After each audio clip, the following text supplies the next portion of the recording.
tapu ki e tō tahai o toa, o kene āwhiwhi o taurotorotonga, tōko te mai, ārumola Māori Māori. Tapat ki a whānau mo whakamokopuna haweki. Tapat ki a Annalise, tarekita, o e Aotearoa, ko mā tai, Ari, Viv, ka mātoinga e kaungawe, o e kautaha, o e Aotearoa. Pe kōkoro ke whamarumaru atu i ngai tā whātapu, a tā mō ke whainga Māori, ko niki o whaipea ki tā lawe no, mai tau tōru i e pompong i whakakoro. Ko niki mo e o tō whaftai ki o tō ilang. Tau i off tau ila maha o kone whai mai tau tōru, tau lawe manu ai pompong i ko eni. Malolele everyone, and welcome to today's or this morning's workshop. I wish we could have been face to face, as I have plenty of kava here for everyone. So unfortunately, I'll have to be drinking that by myself, and you can be sipping on your tea or coffee, or even better, water throughout today's session. Again, my workshop is entitled on the abstract, Weaving Cultural Practices to Understand Western Research Methods. I've kind of put in kavaology just as the grounding of this workshop. And so if anything, it's going to be a kava workshop 101 for those who haven't consumed kava before, and also looking at some Pacific research methods that are heavily used in the community to understand some of the Western frameworks that a lot of organizations are using at the moment. So just an overview of the presentation. Today I'll kind of unpack what under some key Pacific principles that we use particularly when engaging with Pacific peoples.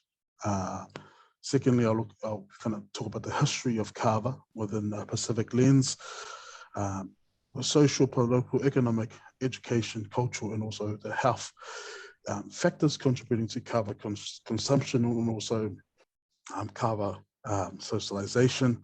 I'll talk about and unpack the kakala research framework and also the Talanoa research method, two key frameworks that is heavily used within our communities that I believe can be addressed in Western and mainstream organizations, particularly when engaging with Pacific peoples.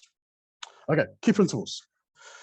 These are just some of many principles that are heavily used within Pacific spaces. So what I'm going to do is I'll unpack 4 of those key values that are highlighted there from a Tongan perspective. And I can only talk on behalf of the Tongans. 1, because I'm Tongan. 2, we are the most die-hard people within the Pacific communities. And 3, we are better looking than the Samoans. And if you're Samoan, I'll leave that to you. 4 key principles that I'll be unpacking: whakapapa, lototo, o anga whakatō kilalo, tauhiwahaa, and also mamahi mea. These are 4 golden pillars or values that was coined by the late great Queen Charlotte III, the 3rd monarch in Tonga, in encapsulating what a Tongan individual should look like in any society. And the value of whakapapa, also known as respect, anga whakatō kilalo, humility, tauhiwahaa, nurturing and maintaining relationships and spaces, and also mamahi mea, a willing heart to do things. You talk to a Tongan individual and they will pride themselves by using these 4 golden pillars by Queen Charlotte. And it's evident in the work that we do, it's evident in the national identity that Tongan people have. For example, the Mate Mātonga MMT in 2017, when they arrived, it was the fact that they were using these pillars to underpin the sense of pride and belonging during these joyful times. And now with COVID, it's the Tongan communities have rallied together to exemplify the importance and significance of these values by helping one another and underpinning this using these 4 golden pillars. The rest, I'll leave that to you to unpack within your organizations.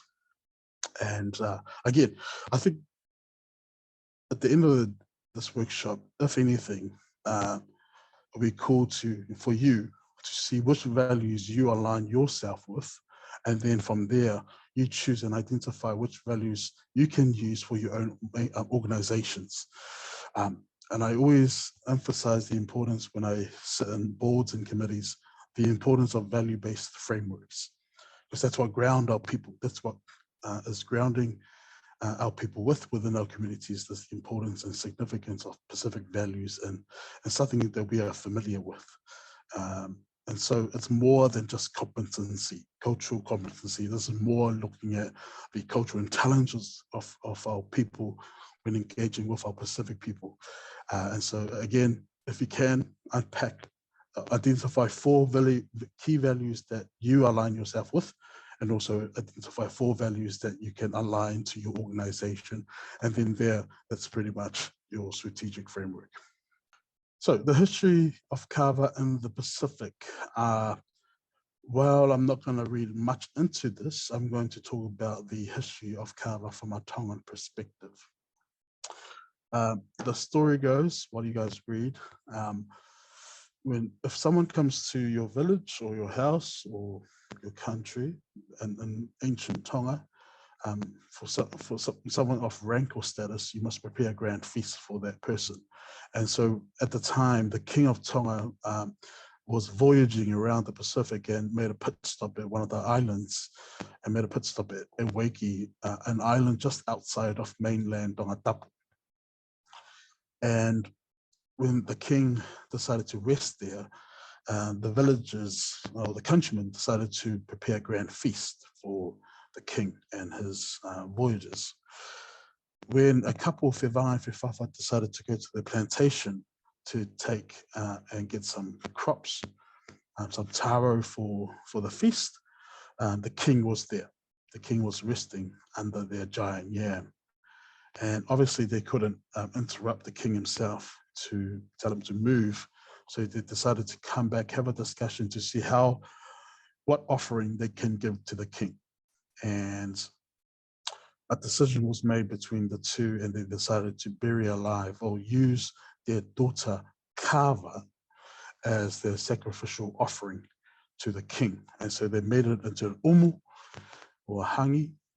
And when the king heard about this manifestation, he took off. He didn't want to be a part of it. And so there was the grave site of kava onau, which is the kava plant we know of today.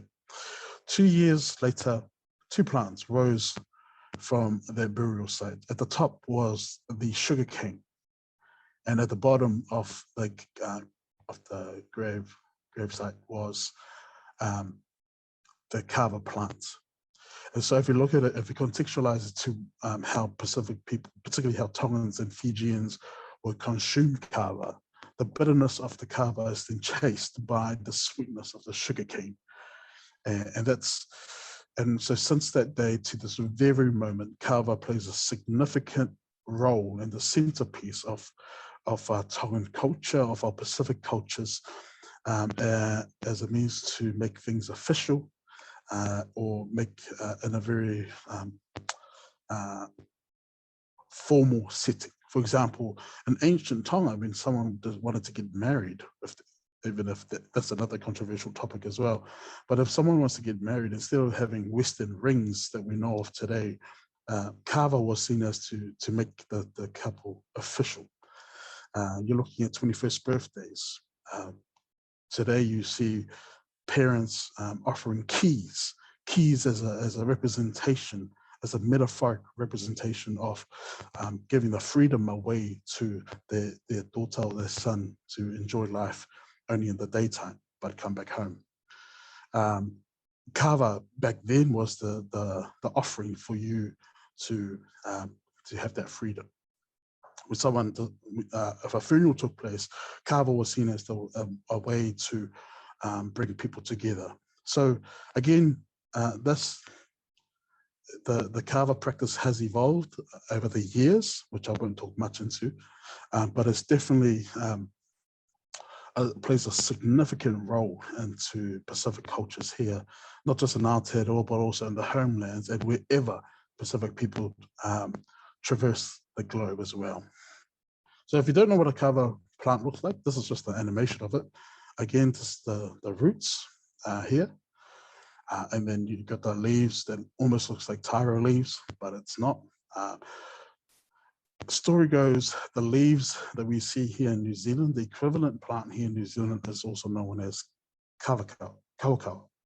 So Pacific people have tried to grow kava here in Aotearoa.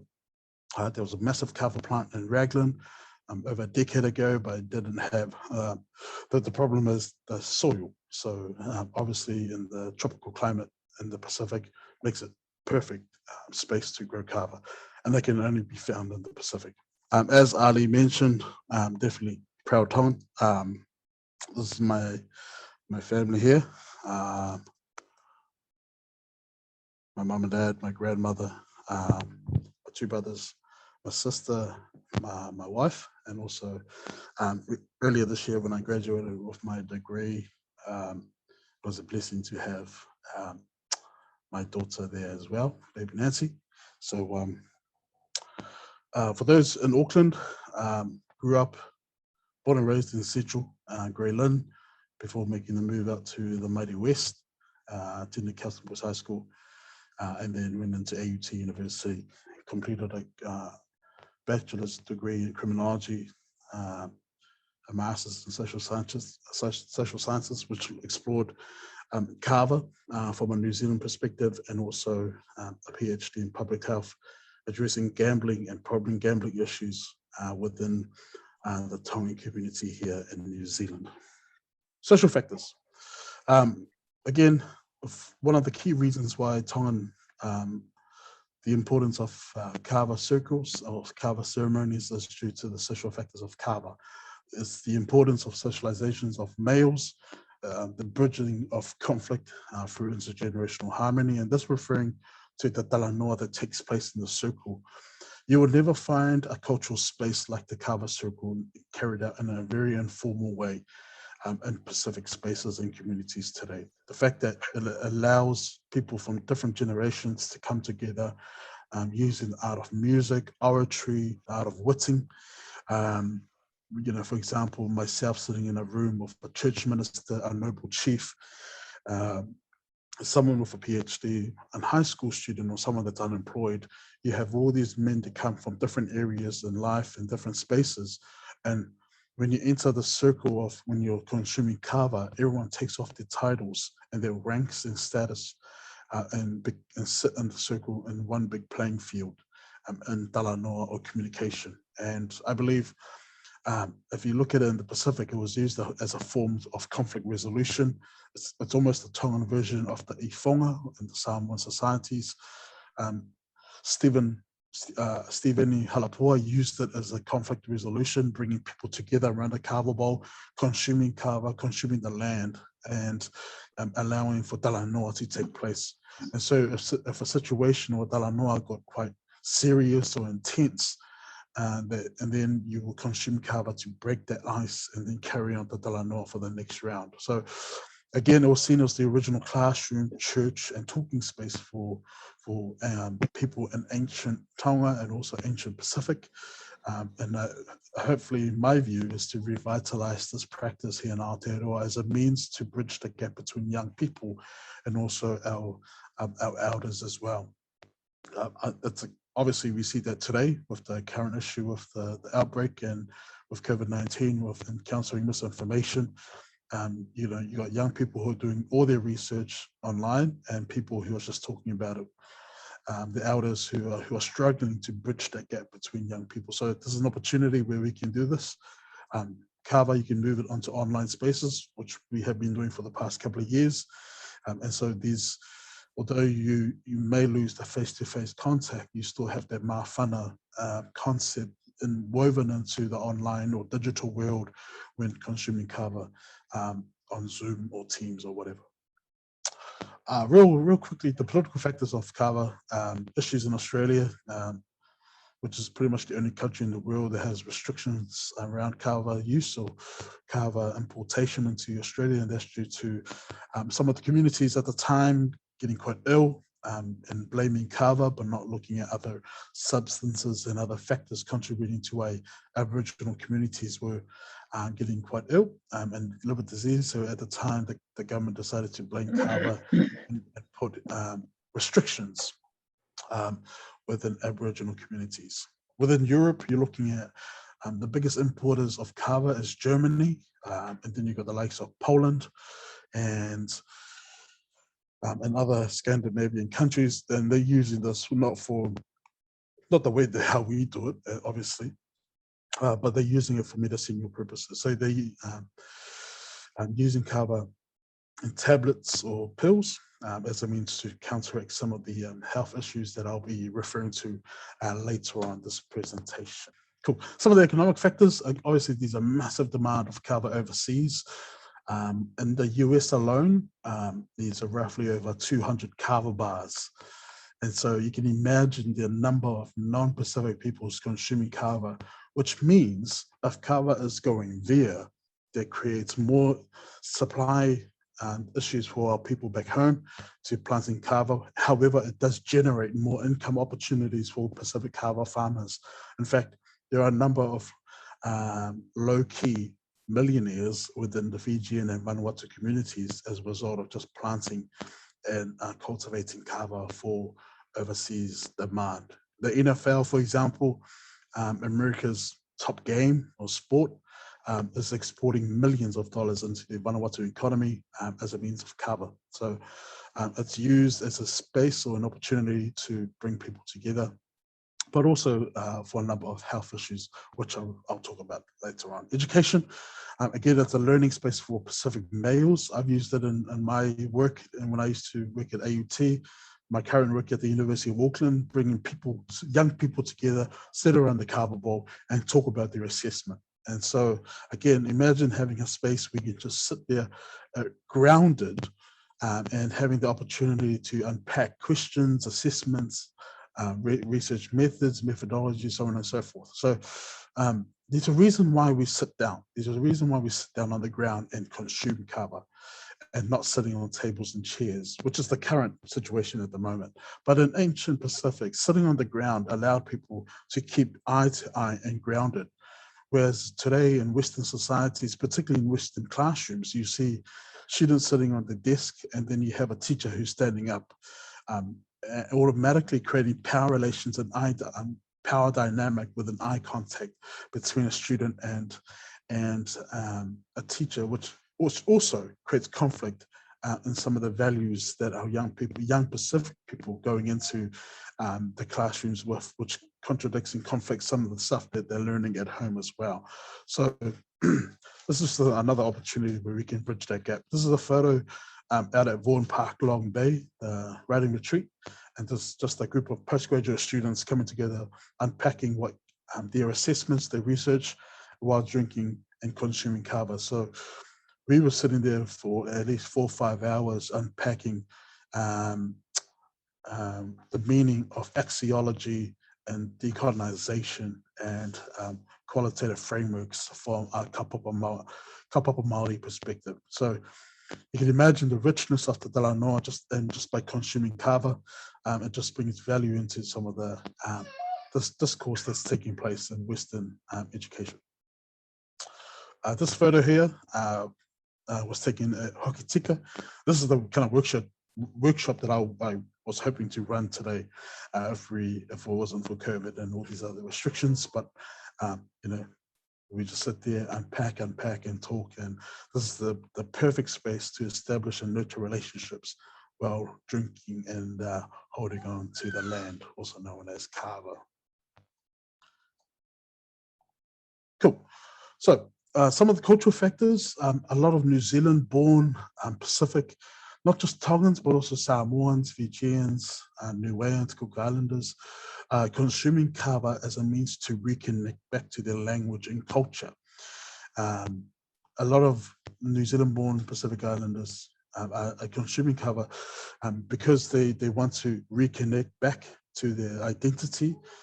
It's a space that they believe they can't find at home, nor the churches, which are the traditional institutions for Pacific peoples when talking about cultural identity. So it's critical now that we identify some supplementary sites for cultural revitalizations for young people, particularly during these challenging times. As I mentioned earlier, it was seen as a traditional method of conflict resolution and also suicide prevention. One of the biggest issues to why our young people were looking at suicidal ideation and also self-harm is the lack of opportunity to communicate with someone. And the Kava Circle provides the opportunity to just to be open, and it's encouraged by the elders for our young people to speak, and vice versa as well. So you can imagine the life experiences that Tongan, elders were sharing to our young people and vice versa, and creates harmonious discussions in addressing some of the social issues that our young people are facing, particularly our young males today. Some of the health factors you're looking at, so obviously during COVID-19, everyone is quite stressed, anxiety issues levels are quite high. Kava seems to counteract insomnia, anxiety, suicidal ideation, stress, headaches, migraines, and menstrual problems as well. That's just a few of a number of health benefits. If you're a rugby player like Ali, or a basketball player like Ty, then kava is seen as a relaxant for the muscles. Hence why the likes of Ruben Wiki, also known as the Kava King, he consumes kava as a means to relax his muscles after a game, and then wakes up the very next morning fresh for another day of training as well. The good thing is, just in case someone asks you won't get a hangover. There's no hangovers in kava. But again, it's just another opportunity. I know a lot of people look at the health concerns of when drinking such plants, but again, kava is pretty much the roots of the plant massaged with water, filtered, and then that's all you drink. And so some might call it, it looks like mud, and the question I always put forward is, what does mud look like? So I just call it a Tongan flat white.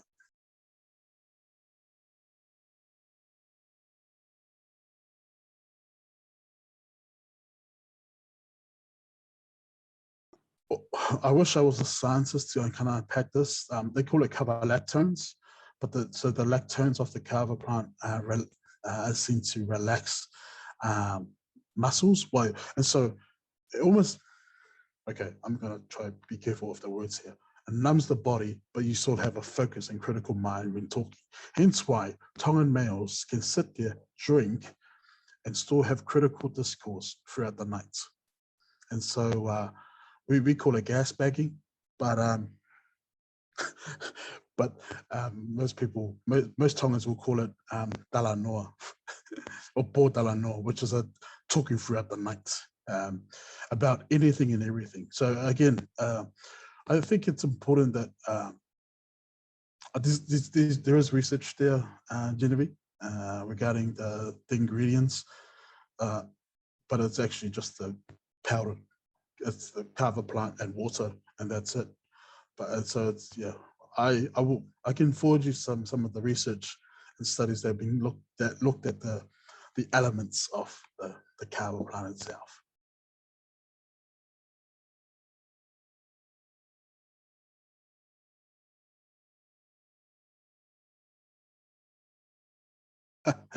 Nope. It's kava is almost pan-Pacific, and when I say almost, there are some Pacific countries that don't consume kava as a result of Christianity, the introduction of Christianity at the time. If you look at it, let's unpack this further. The strongest kava in the Pacific is Vanuatu, can be found in Vanuatu.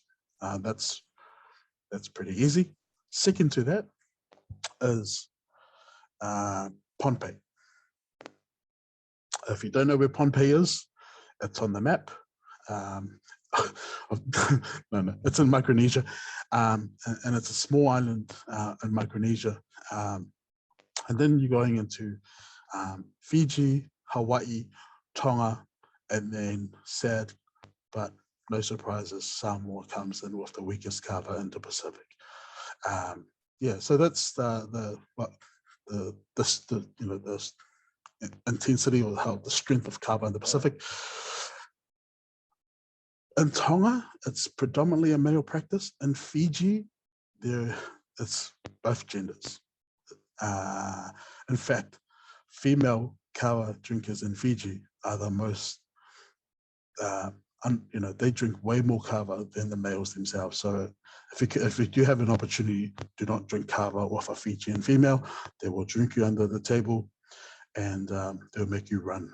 And so, and everyone does it in different methods or different ways. Tonga and Fiji enjoy the informal social occasions of it. In Samoa, they only do it for the ceremonial or the matai, the bestowing of a new title, where the kava is seen as to make it official. I've always had challenges with Samoan community leaders in addressing this. Culture is constantly evolving, it's not static. And so I've always addressed the issue of looking at kava as a space where young Samoans come together in an informal way to drink, and also just to have an opportunity to talk. It's the emphasization of talking to us and our peers, talking to their peers, and also the older generation themselves.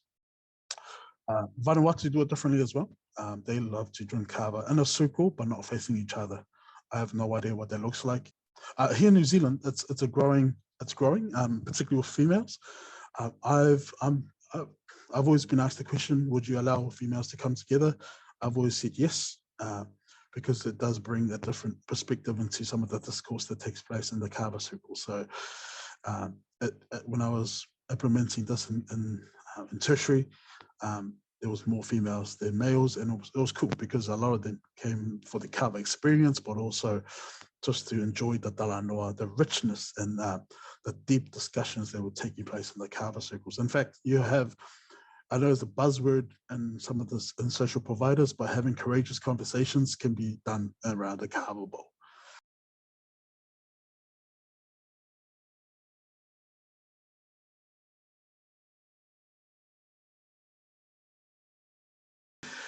We have one kava bar in Auckland, down at Victoria Park, also known as Four Shells.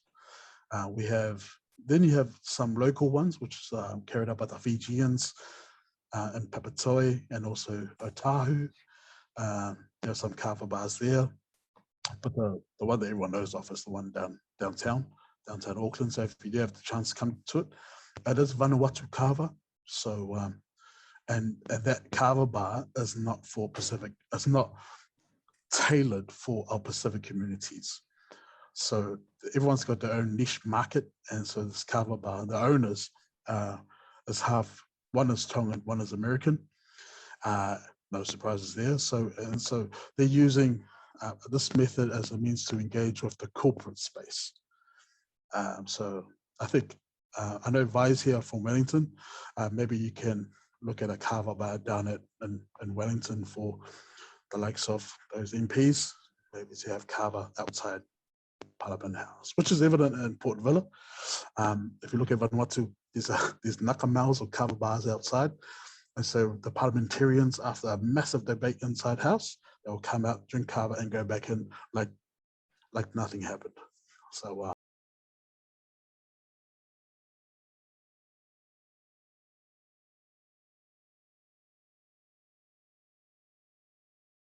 that's a very good question. Me personally, I started consuming kava at the age of 14. And that's funny, right? That personally, I would say 15 at max. But why do we have to put an age restriction to a cultural practice? That's a question that I always ask. Is that always that limits or restricts the opportunity for a young person to be engage or revitalize a sense of cultural identity from a young age. So if we don't give them the learning experience, then some way, somehow, they will eventually not be interested in this cultural practice or identity in the future. And we see that. And so, yeah, I started at 14, and it was just the one cup. But me personally, I went in for because I wanted to be nosy and see what the discussions was taking place around the circle. And so again, if anything, having the circle and just having the kava ball there just allows for people to come together, share stories, and also speak the language. It was awesome to see at a kava session before lockdown that young people were teaching English to the elders, and the elders were teaching Tongan to the young people. And so it was funny that you had broken Tongan and then broken English communicating, and it was like harmony somehow, some way. So I find the richness of these informal ways of learning, and I think it needs to be. Imagine just doing that in your office, right? The fact that I know there might be some people here who don't even say hello to their colleagues, but if you come around in a kava circle, you will unpack their life story in 5 minutes just by consuming kava. Professor Konai Helu-Tharman from the University of the South Pacific coined the kakala research framework as a method to understanding Western research methods and methodologies at the time for her students as well. Over the years, she's also allowed people to challenge, critique, add to the various levels of what the kakala looks like. So the kakala is the garland, the kakala is the garland, and within the garland, the flowers that's used to make the garland is the heilala flower. The heilala flower in Tonga is the most prominent flower that's used in special occasions, and it's also almost regarded to be the royal flower of Tonga. And I've got a photo here which I'll share there. That's the kakala, well, almost. That's like an American version of the kakala. But the heilala is the red flowers inside it, and then everything outside is just the decoration or the adding into the color and the mawhana of it. And so going back to the original steps within the kakala, which that was coined by Professor Tharman, is the toli, the tui, and the lova, which introduced research methods, the Western way of doing it. The students were quite confused of what she was doing and trying to explain. And so she pretty much used this very indigenous method, not just in Tonga, but also across the Pacific as well.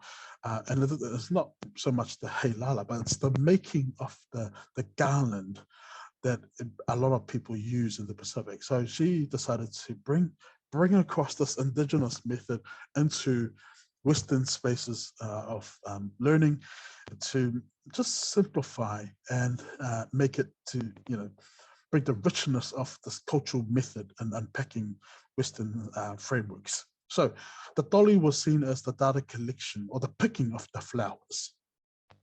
And so that's a critical, obviously, if you're looking at research and evaluation, you go out and you talk to the key people you need to talk to, and then you pick the information, and then you come back to your office and transcribe. Within the kakala framework, you talk to the key leaders, the key people who have the understanding of who has the information out there for you to collect. And that's the picking. It's not so much the picking of the flower or the heilala flower to make the garland, but the stage before that, which is the preparation stage, that's the most critical part, is that you identify the key leaders, the key people involved in whatever situation or research that you're doing or evaluation, And then they will give you the insights into who your key people who you can talk to are, and before you actually go and pick their brains, which is the picking of the helala flower into making of the garland. Once you get that, you come in and then you weave the flower, you weave the helala flower into making this lovely garland that you see here. And that's the weaving. And the weaving in Western research and evaluation is the data analysis. And so, everyone has their own ways of weaving. And so if you look at Western frameworks, a lot of them use thematic analysis. You got interpretation phenomenological analysis, and that's a mouthful. That took me years to pronounce properly and just roll out my tongue. And that's only because I used it in my PhD. But if you look at it, you have all these thematic analysis, coding analysis within Western frameworks.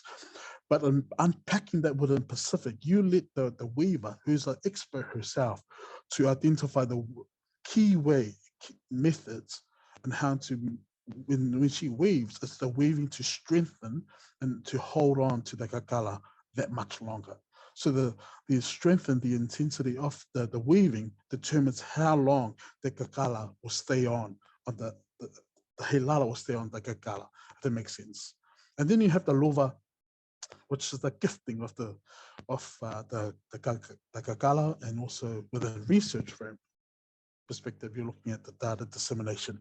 And obviously a lot of people will say, oh, no, this is me going to you, sharing the information, and you do whatever you want with it.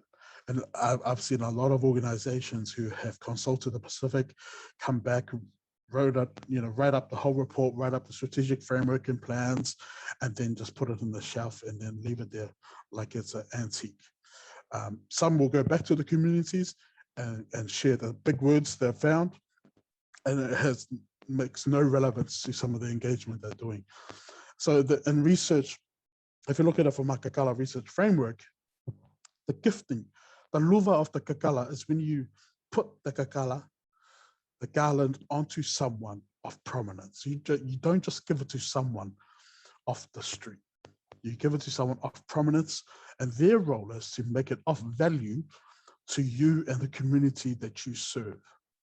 And that's the whole concept of reciprocity of etakoni aki in Tongan concepts, or you're looking at the reciprocal respect. When you offer, or if you gift your research or your ideas or knowledge, that's the gifting of you to make it of value to the people that you serve. And 9 times out of 10, that's a big challenge. Okay, and I'll talk about an additional framework that step that I've added to this. Dr. Linda Manuatu, in her research, added another 2 steps after the luva, which is the Māori and the Māwhana. When Tongan people perform, it gives them the sense of warmth, and warmth is the Māwhana inside of them. And when you're watching someone, you're watching them and you say to yourself, man, that is Māori, or bravo, or you have this chance that you want to say to these performers. Samoans will say Māori as it means to acknowledge something as well. So similar to Tongans, when they perform, you say Māori because it's amazing, right? Although it's not amazing, but you just say Māori for the sake of someone else saying Māori. And so when the Māori and Māwhana determines the longevity of the kakala when it's gifted to someone, the question I've always asked is that Māori and Māwhana should not be a standalone phase or step. Māori and Māwhana is woven in between the deo, which is the preparation, which is almost a research proposal phase. The deo, the toli, the tui, and the luva. If there's no Māori and Māwhana at the beginning, you're going to have a very stink garland to gift the community, to gift the people. But if you're having Māori and Māwhana woven into all the phases, at the end of the day, at the end of the presentation, or the garland, or the report, whatever you're doing, when you gift it, it's going to be of relevance and purpose. Now, the additional step I've added is the concept of aroma, or alaha in Tongan concept, manongi moi alaha. And we know that all flowers have all flowers have an aroma to it. And so my challenge, this is a challenge to you all. If you're doing something, what aroma are you wanting to leave behind when you're serving your communities, when you're serving your organization, when you're serving your people in your family, but more importantly, for yourself? What aroma do you want to leave behind? An aroma will tell the difference between your information or what you want to gift is important or not. And that's critical for our Pacific communities, that if you want to leave something behind, you got to make sure that the aroma is there. Now, I'm going to leave that to you to talk about, to think about what aroma is you're wanting to leave behind. Again, these are some of the discourse. I know it may sound a bit weird, but if you think about it, a lot of the stuff that we do for our families, for our communities, for our service providers, particularly funding, you always try to leave an aroma behind for that person to keep giving you or to keep coming to you for support and advice, and let's be honest, for money as well. So if what's it called? If you leave a good aroma behind, that you may get something in return. So I'm going to leave that to you, for you to unpack what that looks like for you after this, so we can talk more about it. So again, that's the kakala. You have the Talanoa research method. Talanoa can be referred to as a conversation, just an informal talk, an exchange of ideas or thinking, with a formal, informal.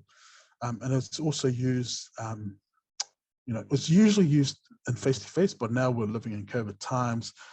You have Zoom, and most people call it Zoe's or phonos, all that kind of stuff online, which is the Talanoa itself. And so Dr. Timote Violetti, who pretty much coined this concept in research world, broke up the two words. So you broke up the word, we have tala and noa. Tala refers to talking, to tell or to inform or relate, and then noa means zero, nothing, void. Yeah.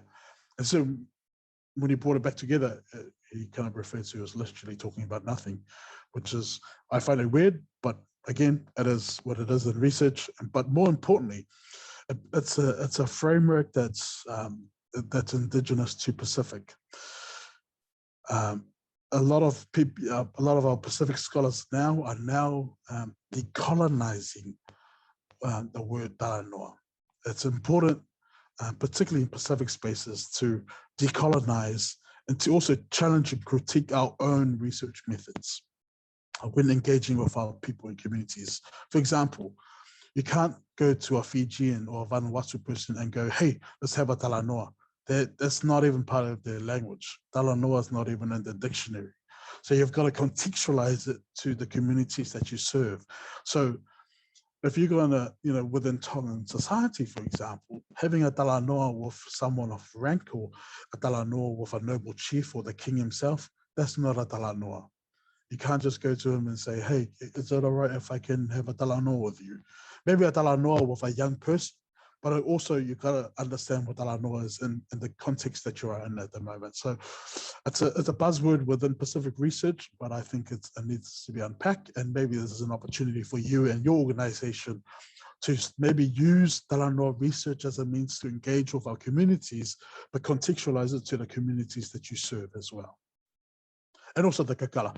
The kakala framework I've used with a number of organizations to unpack and to structure what a strategic framework will look like. And so it's using this indigenous method to bring value to some of the strategies and action plans that a lot of organizations will have, but also implementing it as well back to the communities they gather the information from. So again, it's all I'm gonna leave it here, pause it here. And you know me, I love to have Q&A and just like when a faikava itself. So let's have a faikava now. Let's unpack some of these ideas and how you can align it to some of the work in your various organizations. The floor is open. Oh, in the meantime, let's have a 30-second or 1-minute break to have everyone take your cup of kava, whatever cup you have. If it's a bottle, that's cool. That's the COVID-19 way, is have a bottle. But if you have your cup, I want everyone to put it in front of your camera and then drink it. If it's got nothing in it, just pretend like there's water in it or kava. Yeah. There you go. Wow, people were scaling the cups back like it was a shot of whiskey or whatever it is. But again, you know, if you think about it, if you compare it to how English ladies will have tea parties, or a group of academics will come together and have some mochaccino or long blacks or coffee, or a group of young people coming together to have a couple of pints, it's not the beverage that makes them come together. It's the whole socialization and the discourse that takes place in the circle or the group of friends. The beverage is only there to instigate talanoa, to instigate discussions within Pacific context. So if you think about it, when you're drinking kava, it gives you this weird taste, obviously. Most people will say it tastes like mud, but I don't know what mud tastes like because I wasn't never a rugby player. I'm more of a cricketer. It also, you know, it just generates more ideas to talk about. So when an idea becomes void, like if there's noa or there's nothing to talk about, then you drink. And with every sip generates ideas and talanoa to take place. And that's for our young people, man, it's an amazing method to use. It's something that we usually take for granted when we're catching up with friends, right? The only problem is we can't just keep drinking coffee because it will just make us stay up late and do unnecessary reports for our funders. Trust me, I know. It's always good to, the biggest thing within kava circles, and the Tongans will know if you're tuning in, is the sense of humor. It's the art of oratory. As a New Zealand-born Tongan, I learned my Tongan language from the kava circles, and not just the commoners' language. We live in a very hierarchical society. I can speak in the noble language and also address the king himself, using his own language that even he doesn't use himself, but we have to use it because he's the king.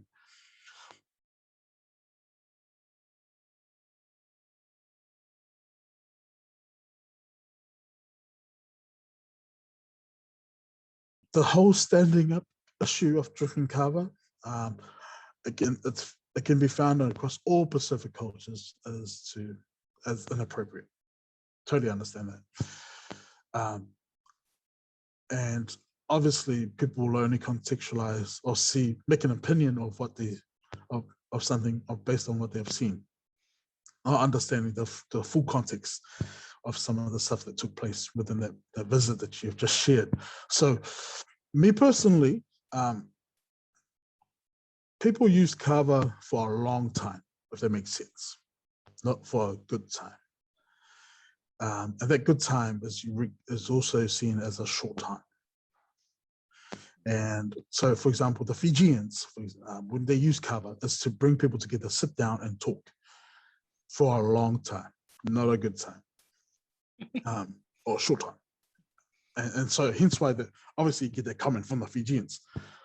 The Tongans are similar, and sorry for non-Pacific. When I say good time, short time, that's like an hour, which is too much. There's too much time in someone's calendar. And so, yeah, it's going to be an ongoing issue, but I think it requires Pacific leaders to come together and just share the idea with young people as well. But believe it or not, it's changing. The kava culture is evolving with COVID-19. We've moved on to online, and it's just like this. Last night I had a kava session with my church, and we all sat like this. We all had our kava bowls in front of us. And so when it was time to drink, someone just called out, drink, or hino, and then everyone drinks. And then just carry on the tala noa. Like, so we're constantly interrupting each other over. But to come back to the question, I think it's, I love to stick to tradition, the culture. But again, Samoa is different from Tonga, Tonga is different from Fiji, Fiji is different from Vanuatu. So it's important that you ground yourself with which method you're using. Modernizing the kava culture, that's another PhD thesis on its own. Yeah, someone's got to do it. And I think our Pacific people here in Aotearoa, it needs to frontline this as well.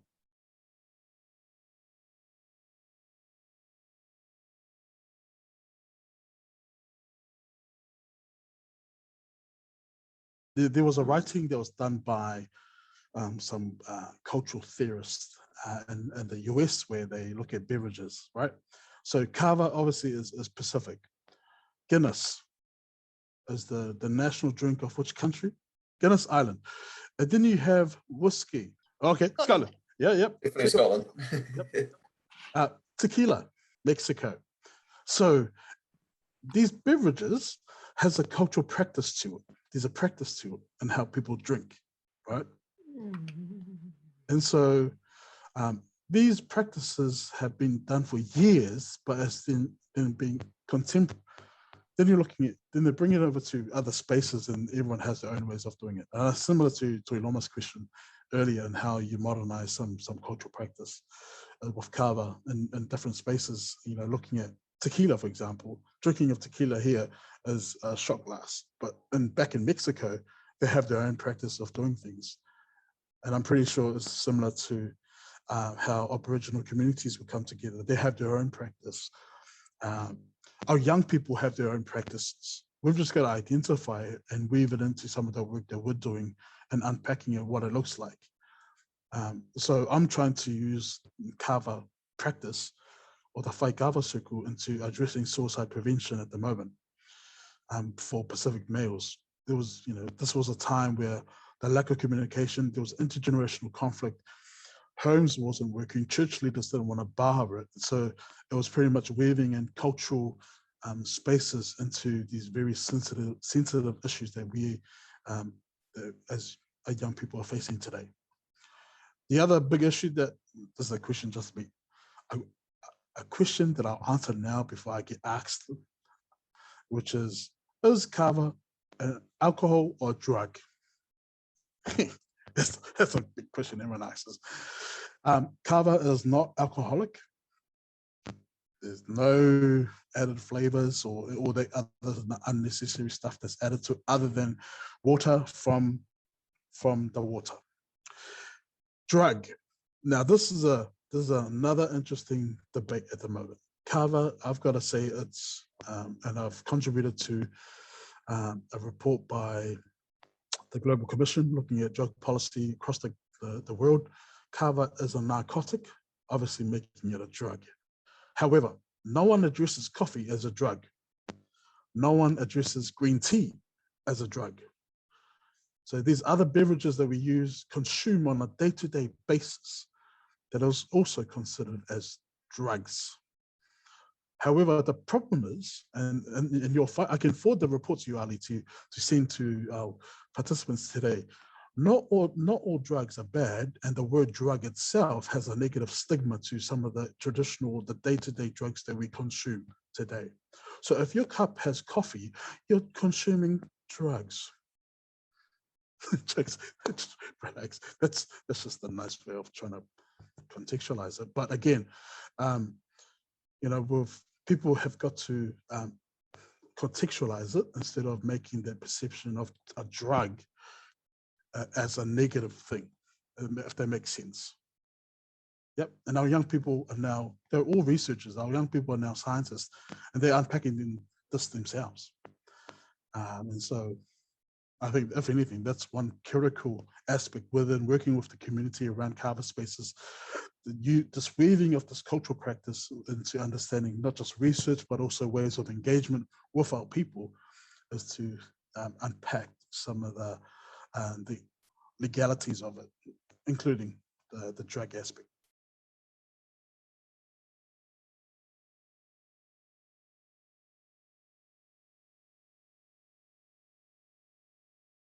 One 100%.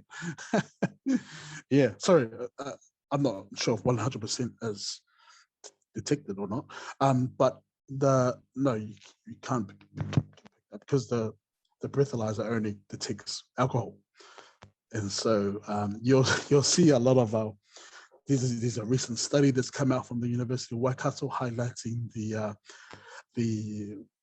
impairment from kava in driving. However, it's similar to it's almost similar to eating. When we eat, we don't eat until we're full. We eat until we're tired. And I can say that because I eat until I'm tired. And I'm pretty sure the other people we know of, you're thinking of someone who eats until they're tired. It's similar to drinking, right? When someone drinks, they drink until they become excessive. And so similar to driving, it's a lot of the time. So I'm going to answer the question and also answer some other questions that some people may be thinking of. When you drink kava, everyone has their boundaries and limits. It's when you go excessive, you blame yourself for doing that. Similar to when someone plays PlayStation or goes surfing, when they overdo it, you don't blame surfing or PlayStation or playing the games, you blame yourself for making the decision to stay much longer. Or someone who decides to go to the gym and goes for a 40-minute workout, but stays there to try and impress someone for another 10 minutes, that's your issue, not the gym issue. So similar to kava as well. When someone drinks kava and gets to the extent of excessive, that's not a cultural issue. That's a personal decision issue. So, yeah, the reason why I say that is because I get asked that a lot. Is it addictive? No. In fact, for those who have consumed kava before, it has a very yuck taste to it. Am I right? Yeah. Even I admit kava is disgusting. Trust me, I've seen so many funny facials after someone drinking kava. It just makes me laugh. But when you get used to it, right, it's just similar to drinking a Steinlager or drinking a long black. You drink, and then once you get rid of that first sip, you just keep drinking. You just keep drinking. Yeah, it's like drinking water. You have that first sip, it's like, oh, you just keep drinking because you know it's healthy for you some way, somehow.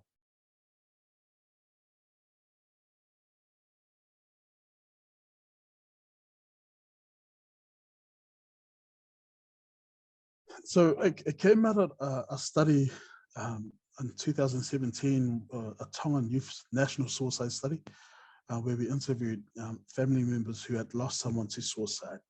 And the majority of the young boys we had a conversation with were they made reference to the kava circles as this cultural space for them to stay connected to their culture, but also as a space for them to feel free to open up and talk about their issues they can't talk about with their dads at home or their moms at home. And these are very sensitive issues, like relationship issues that parents don't even want to bathe, and yet it's taking place. And so measuring is let's be honest, measuring something because of money and it's a very Western way of doing things. I don't measure anything. I see if it's going to make an impact on our young people because the quality of life or the holistic well-being has evolved and changed, that's enough measure to as a result of this cultural practice. And I've seen a lot of young males who have come through the kava circle and go out to continue the work that they do, but also encourage young people to come to the kava circles. In America, for example, in Utah, they use kava circles as a means to, when young men come out of the juvenile system, they come into the kava circles and they stay there on a weekend basis to reconnect, sing songs, drink kava, and also establish relationships. And then when they, after the 6 weeks, they go back into the community and serve the community, they, in a way that's in a culturally appropriate way. So imagine if having that kind of cultural influence in our in the Department of Corrections. The problem is that each organization is restrained to funding and all that kind of stuff. I totally understand that, but I think it's important that we now look at cultural ways within our own Pacific and within our own backyard that will make sense. If it makes sense for our, it's that Māori proverb, walking backwards to the future. It's acknowledging the past practices and for our young people in the future. And it's all about revitalizing language and culture in a way to unpack what our social issues will look like for our young people in the future.